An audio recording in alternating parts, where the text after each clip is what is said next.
from Jeremiah 1, 4 through 10. It's on page 609 if you're reading from the Pew Bible. Now the word of the Lord came to me, saying, Before I formed you in the womb, I knew you, and before you were born, I consecrated you. I appointed you a prophet to the nations. Then I said, Ah, Lord God, truly I do not know how to speak, for I am only a boy. But the Lord said to me, Do not say I am only a boy, for you shall go to all whom I send you, and you shall speak whatever I command you. Do not be afraid of them, for I am with you to deliver you, says the Lord. Then the Lord put his hand and touched my mouth, and the Lord said to me, Now I put my words in your mouth, and from there also you will come away with your hands. Pages are sticking together. See, today I appoint you over all nations and over kingdoms, to pluck up and pull down, to destroy and overthrow, to build and to plant. This is the word of the Lord. We're going to pray. Dear Lord, thank you for people of all ages, for guiding us into the future, for being the always supporting Father of our world. And we thank you for the special gift of our mothers. I pray that you put your words in our mouths so that we can learn and grow in your likeness and wisdom. Amen.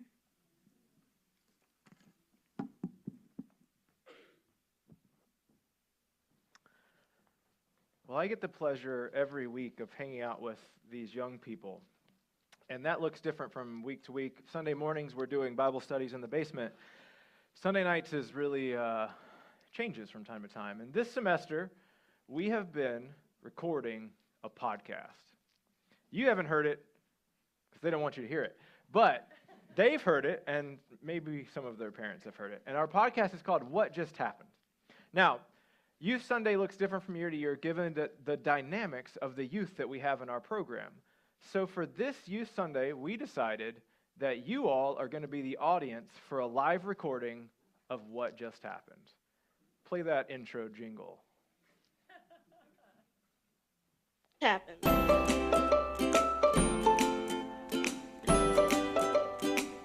Podcast that you listen to when you have nothing else to do. So welcome everybody to a live episode of What Just Happened. You are our audience for the day.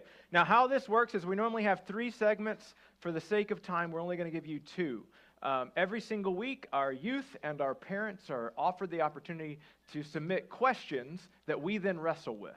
And that's broken up into 3 categories. Our first category is Yapping Goobers, which is where we just talk about the silliest stuff we can possibly think of.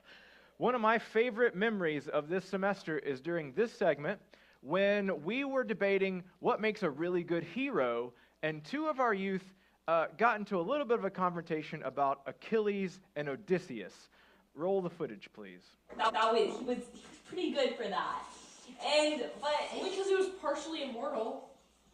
Partially though, he was still sacrificing his heel. We gotta remember that. Alright, what's your good thing about Achilles? Okay, so he only did the bad things because he was trying to justify what happened to his boyfriend. He has anger management problems. Yeah, but so do I. So I really resonate with Achilles because I love him. He's my bestie.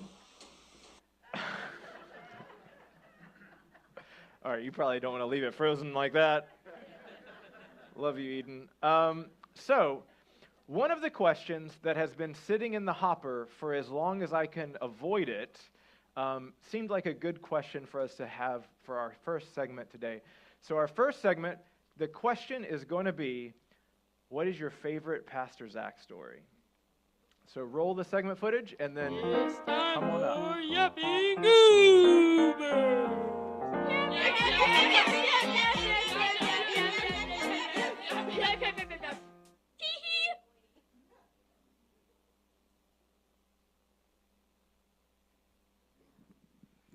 So, my favorite story of Pastor Zach's is the traffic cone story, but Eden and Penny are going to tell that to you in a minute. So, I'm going to give you my second favorite, which is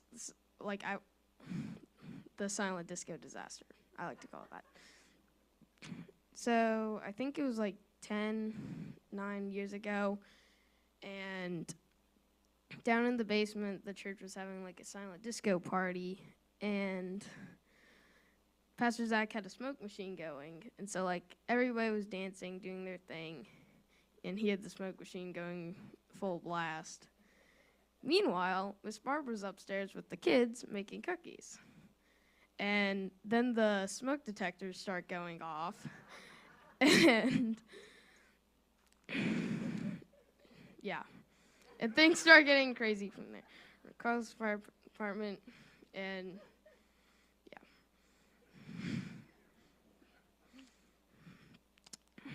She wouldn't talk to Pastor Zach for a couple of weeks after that. Took a while to sort things out. So yeah, that's my second favorite Pastor Zach story from 10 years ago.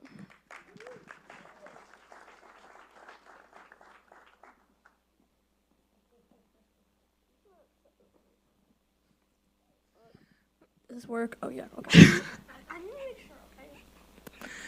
So, Pastor Zach, sometimes Miss Jess will text him during whatever we're doing, and he'll just read it aloud, and it's always really funny. So one night, he gets a text, and it says, "Some of us took a traffic cone, and some of us didn't." So then we all wanted the story behind it. So here's what he told us, to the best of my memory. He said that he and his friends were coming home from something one night, and they stop and they see a traffic cone. So they turn off the engine, and they turn off their lights, and they jump out, and they strap the traffic cone into a seat and buckle it in. It's like it's a child. Just you have to make sure it's safe, just in case, So then as they were driving back, they ended up driving through the sketchy part of town. And there was a police drug thing, but they still had their lights cut, so they just were driving through this police thing with their lights cut. And a cop pulled them over, and they were he's like, "Do you know why I pulled you over?" And they're like, "Is it the traffic cone in the back of the car?" And he's just he pulls out his flashlight and he looks in the car and he's like, "Step out of the vehicle." What do you? I believe it ended with them ending up at the police station. I'm pretty sure they went to jail for 3 hours. But then his mom came back to pick him up. Yeah. What a lovely mother. But then that night that he was telling us that story, it was really windy, and I don't know about anybody else, but when it's a really windy night, I like to go out in it. And so all of us were like, "Ooh, I've got a good idea. Let's go run around outside in the wind." So I had the idea to go walk around the building, and I saw a traffic cone. And since the inspiration from that lovely story that my father said, it sparked something in my head and was like, I'm going to bring this traffic cone, and it's going to now be my wife, and I'm going to call them Susan. And we had them on the podcast one night, and I think a part of it got cut out, but I literally had the traffic cone when I was speaking, right beside me, and I was like, "Susan, shh, it's not about you, Susan." Unfortunately, Penny and Susan are no longer together. It's very sad. Very sad story. Very sad. Yeah. That's it. Yeah.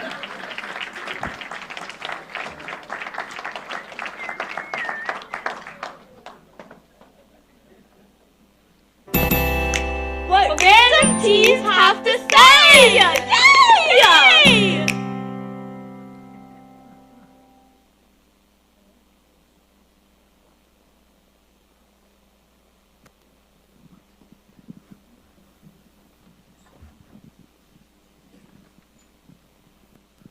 All right. Can you tell us a little bit about yourself so we can get to know you? Yeah, I can start. I'm Astrid. I am graduating early, so I'm a junior, but this is also my senior year, and I am very new to Chestnut Grove. I joined last year. I I love to swim and bake and play with my cat. And yeah, I've actually been helping a lot with the kids service here. So that's what I really enjoy. Oh, and I'm going to George Washington University for biomedical engineering this fall. Yeah. Hi, I'm Kess. I've been going here since around 2016. I like making art, playing music, playing video games, and I'm going to the University of Mary Washington for studio art and business administration. I'm Sam Jones. I am relatively new to Chestnut Grove as well. And I actually emailed Chestnut Grove about 6 months before I came here. And under the Gmail account, trickshottube@gmail.com. And Lance actually thought I was a bot, so. So I got an email back, didn't end up doing anything for about 6 months. And then actually my mom and I came here the Christmas Eve service of 2023. And I've been coming ever since. Oh, and I'm going to JMU to study kinesiology. I'm Joseph Turner. I've been going here as long as I can remember. Most of y'all probably remember me running around here with my shoes off.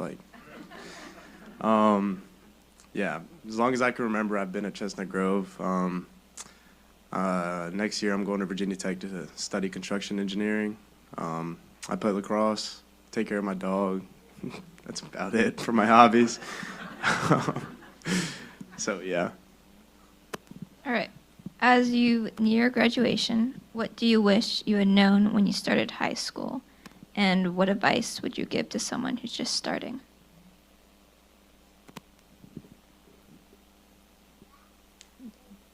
Try not to say no to opportunities. Like, when I was in freshman year, I definitely said no to a lot of things that I wish I hadn't. Like, my sophomore year, I joined marching band, and that was so much fun for me. I absolutely had a blast. But freshman year, I was like, no, that's too scary. I don't want to do that. But kind of like the longer you put off saying yes to opportunities, I think the more scary it gets. So I would not waste the freshman boldness that you have. Yeah. I would say in high school, everyone looks back at themselves in high school and thinks they're really weird, so just lean into it.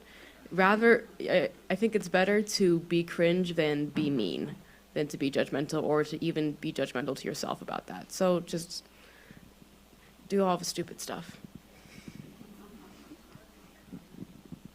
I think my biggest advice I would give to somebody entering high school, or maybe just in general, would to be curious and act on your curiosity.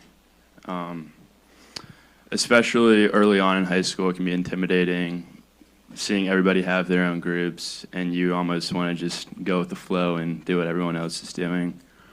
But personally, I mean, in my faith, the backbone of my faith has always been curiosity. The reason I actually became curious about Chestnut Grove is I would see these videos online of a pastor named Cliff Neckley, and what he would do is he would go on college campuses, people would go to him and ask him questions, and he would answer them. And I began having my own questions, and I figured, what's a better place to get my spiritual questions answered than a church?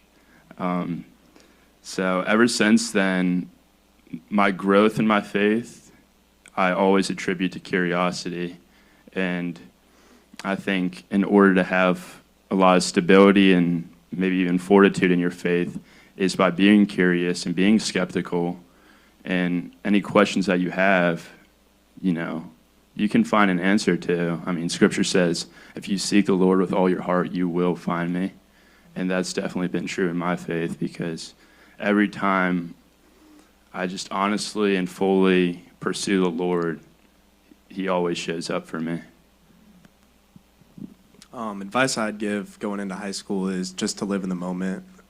While it sounds very cliche to say, I mean, you hear it all the time, it really is just easy to get swamped up in work and really stress heavily about what you're doing and worrying about the future. But if you're able to just live in the moment and enjoy your time that you have, both in high school and, I mean, just in your life in general, living in the moment's really important because you're able to appreciate what you have at that time. So it's definitely something you probably need to do. Can you recall a special time when you felt peace, love, or something bigger than yourself? What did that moment mean to you, and how did it impact you? When I first came to Chestnut Grove, I was having a lot of trouble with my family and finding like a place to feel at home, I guess, especially when it came to my relationship with my mom. We had had a couple of rough years after COVID. And so I came here, and one of the first people, Cass brought me, and one of the first people that she introduced me to was Brittany. And I don't know if she's up here right now. And Brittany immediately hugged me, and her little kids are running all around her. And I was like, oh, wow, like, she's a great mom. And I was just so happy, and I felt very comfortable for the first time in a while. And ever since then, getting to work with the kids has kind of been like very peaceful, and knowing that I can love and be loved in a place that feels familial and feels safe. Yeah. We were told we didn't have to answer all the questions, so you can.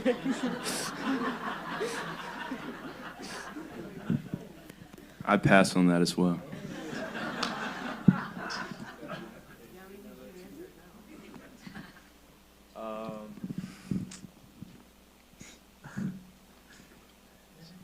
I guess, yeah.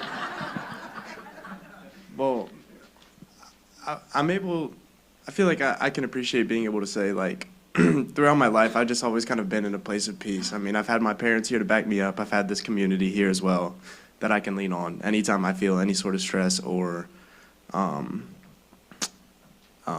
if I feel any sort of stress. So, I mean, I think rather than feeling a moment of peace, maybe feeling a moment of gratitude for having such a large community and a healthy family to back into whenever I need. So, I guess. Have there been times when what you believed or thought about yourself, the world, maybe even faith, started to change? What helped you figure things out?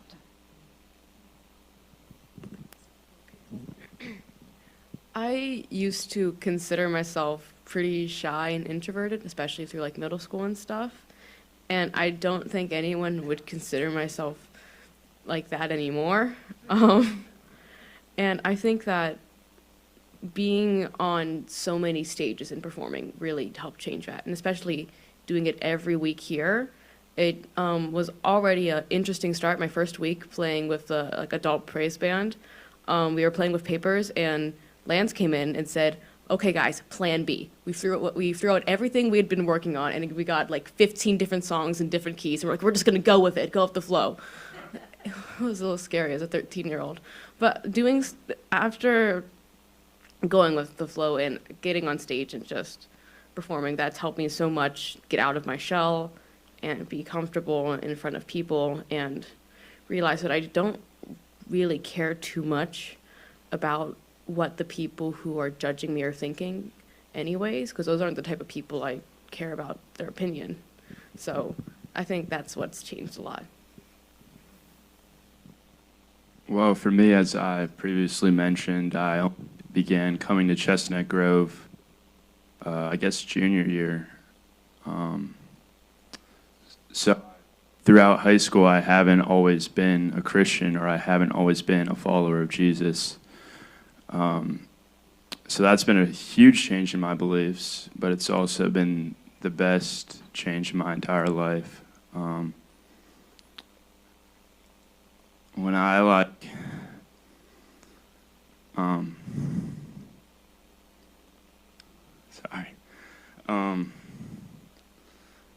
growing up, I sort of assign myself to the thing of it's a select club for the select few. And what I really realized is that's not true. And I mean, it's a cliche thing to say, but I've been saved. I had struggles sophomore year stuff, and I really was saved. So that's how my beliefs have changed. Yeah, the way my faith has changed is like very long term because I mean I've been a Christian all my life. Kind of stealing what Lance said when we were meeting up, we read a book together, me, Lance, and Sam, and one thing that really stuck with me was the idea that your faith is ever changing. You know, when you're growing up, you're in children's ministry and you're being told about Noah and the ark and the whale swallowing Jonah. And you're just thinking about that literally, like, you know, you have this distinct version of heaven and hell. You have everything written out like right in front of you, and I mean everything's just literal, right? And then you grow older, and then you start to look at these stories over and over, and you're like, did he really flood the entire world? You know, like, how is that so? And you really just look deeper, and you analyze these things differently, and your faith really changes a lot through that. So. I mean, I guess really just as I've gotten older and as I've looked at things differently, my perspective on faith has changed a whole lot in very beneficial and good ways. It's helped my relationship with God because I'm able to see him much more differently than just somebody who, you know, comes down and floods the earth or, you know. Because, I mean, when you take things literally like that, it kind of gets stuck in there forever. But I think I'm just glad I'm able to grow my relationship through maturity and accept God in many different ways and see him differently. So that's kind of how my faith has changed. Who has helped you become the person you are today, and how did they support or guide you? For me, it's kind of it's my best friend. Her name is Georgia. We met, although she will tell you I do not remember us meeting, and she's still upset about it to this day. She says that we were 6, and I was rolling down a hill, and her mom told her to go talk to me, so she did, and we just both ended up rolling down a hill for like an hour together. So that's a pretty good start to a relationship. But she has just been absolutely herself the entire time I have known her, and that is something I admire so deeply about her. She never falters to just do the thing she wants to do instead of doing the thing other people want her to do. And I think especially through high school, that has helped me a lot. Freshman year, I did not have a great freshman year. And I ended up spending the last 2 months of school at home for eating disorder rehab. And she would visit me every single day, bring me homework. And she always made me laugh. She never focused on how bad things were going to be. And she kept telling me, like, well, I could, but that's not who you are. I was like, oh, okay. I guess that's true. I don't have to be all the bad things. And so she has seen me through a lot. And she's also made me realize that I don't have to define myself as like what I'm feeling in the moment. Like, oh, I can be feeling bad and not be bad. Or I can be feeling good, still not be the most amazing person on the planet. Yeah, she's helped me change a lot to just be more myself unapologetically. Okay, now that you said someone else, I was gonna say you, but I guess that it does not go both ways. Wait, could you repeat the question again? All right. Who has helped you become the person you are today, and how did they support or guide you? Okay, I mean, like, I'm not saying you haven't been around my entire life, like Georgia, but the past few years, yes. Astrid has helped me get out of some tough places and really be able to experience the joy and the really happy ones too. And dating your best friend is like a cliche, but it's really been helpful for being able to have a steady rock through high school. And I'm very thankful for you for providing that for me. The person who's changed me the most, and I'm not even just saying this because it's Mother's Day, but it's without a doubt my mom. And she's just showed me what it means to be a good person. She shows me what it means to be a kind person, to unconditionally love. When it was online schooling, we had a lot of breaks during the day, and my mom and I took a lot of walks with her dog. So some days we would take 3 walks, 2-3 walks a day. And it's not even like we were having deep emotional conversations, but just my mom's unconditional love for me and just always being there for me and just genuinely feeling her love every single day has shaped me to try to be the same loving person to her, but also to other people. So I would definitely say my mom has sort of made me I guess I'm 18, the man I am today.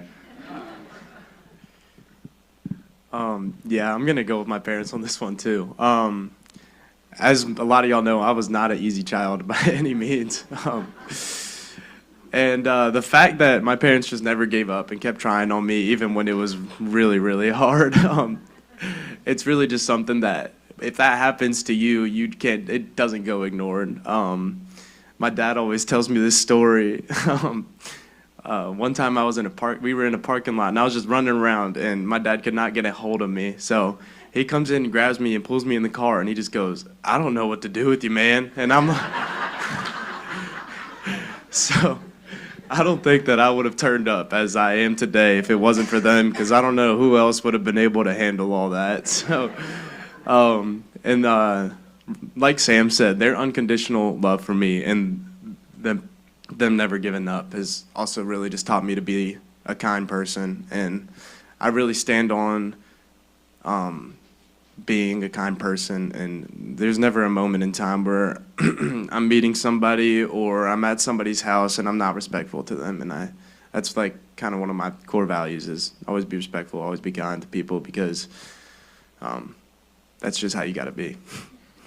So. What questions are you still wondering about as you move into the next part of your life? What are you excited or curious to discover next? How do you file your taxes? Like, genuine question. Genuine question, guys. Still have no clue how to do that. I took econ all year. No clue. I would also say, how do I just keep learning and, like, keep discovering everything new? Because it's a huge world, 8 billion people.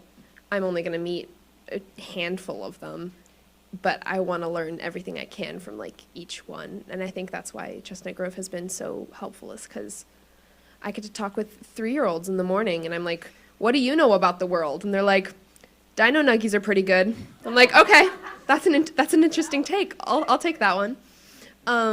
So just how to learn as much as I can from people. Yeah. I would say, is it fully true? All adults describe adulthood as being so depressing and so sad. I don't know. Can y'all stop it? It's scary. I worry about how to prioritize my interest and finding joy and wonder in the world in the apparently increasing sadness that happens with aging. Don't know what's up with that. That better not be true. And another thing is, what is a Roth IRA, and do I need one?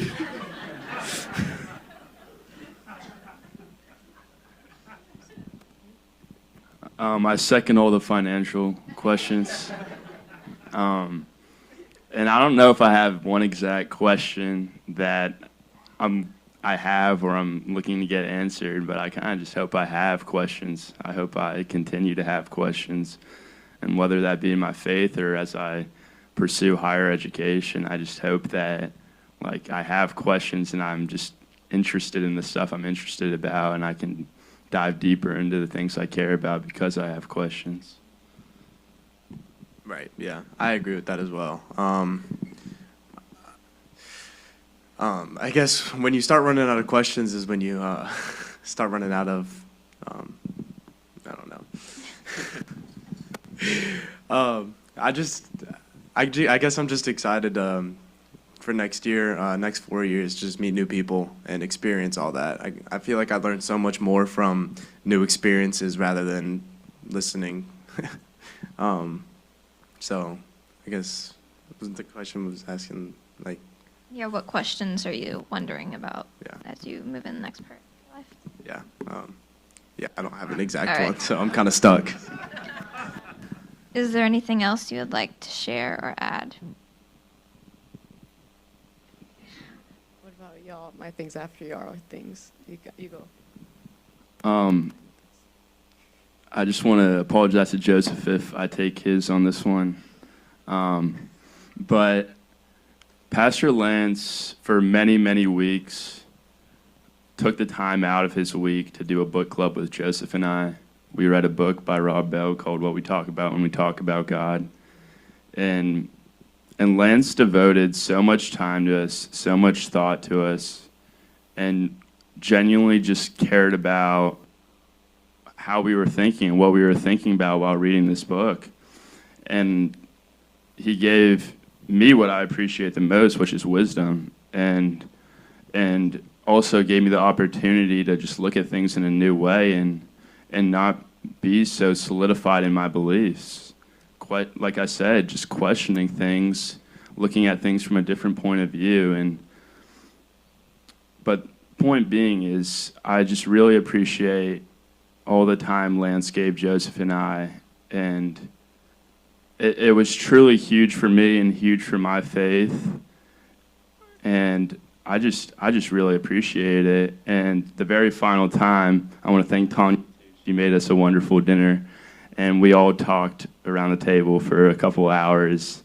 But the talks that Lance and I had, and Joseph and I had, were truly some of the most like interesting and like thought-provoking conversations I've had in my entire life. Yeah, we'd go home from one of those and we'd start reading a chapter like a night or two before, and I'd finish up the chapter and I'd text Sam and I'd be like, dude. But yeah, it was really awesome to just be able to go and just like talk about what we read, because I mean the book that we read itself as well like just had so much stuff in there that like aligned with what I felt, as well as like just absolutely blowing my mind with like what Rob Bell was saying. And then to be able to go and talk with Lance about it just made it all the better. I mean, in all honesty, when Lance came up to me and was like, hey, you want to like read a book? And I was like, yeah. But like seriously, I'm so glad he came up to me. Like I can't believe what I got out of that, because it was really incredible. But I also want to share gratitude towards the church community, because it's been right there beside me all my life. So being able to have that is something that not many do. So appreciating that is something that's very important. So thank you. I actually have another thing. I just didn't want to. I wanted you guys to finish first, so I'm going to go on stage now real fast.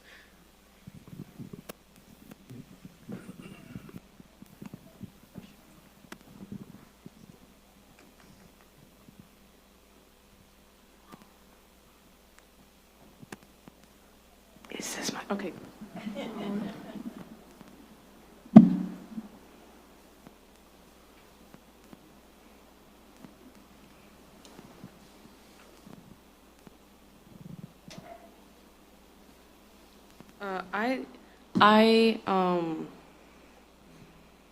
Tom talks a lot about singing love songs in a religious sense, and how a lot of Christian songs are just love songs to God, and how they're interchangeable a lot. So this song is a romantic song, and I sung in a romantic way, but it's really fitting when talking about Christ too. So I'm going to do that now.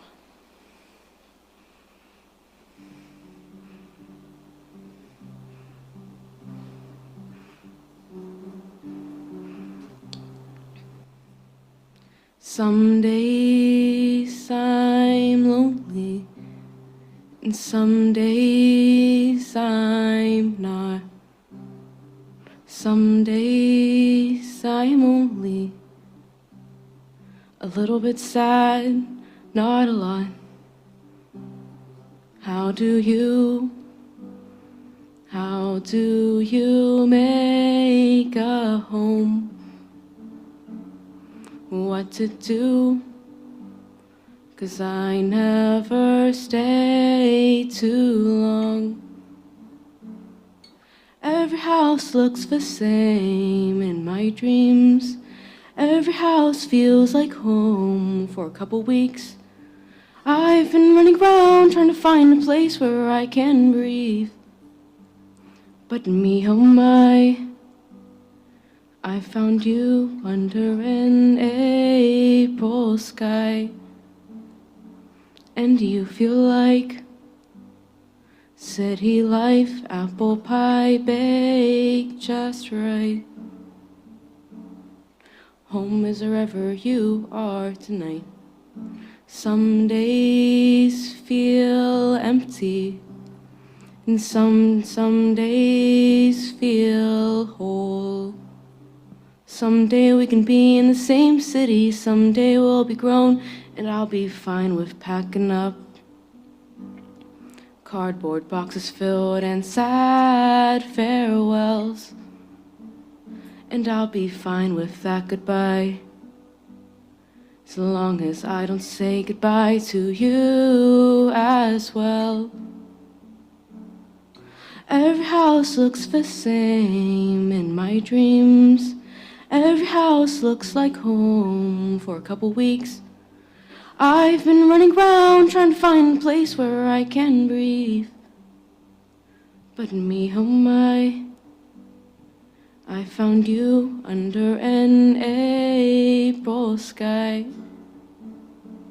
And you feel like city life, apple pie baked just right. Home is wherever you are tonight. Let's rent a place, 2 rooms and a window facing buildings and fire escapes. Might be no AC, a little bit cramped, but see, if I'm with you, that's okay. But me, oh my, I found you under an April sky. And you feel like city life, apple pie baked just right. Home is wherever you are tonight.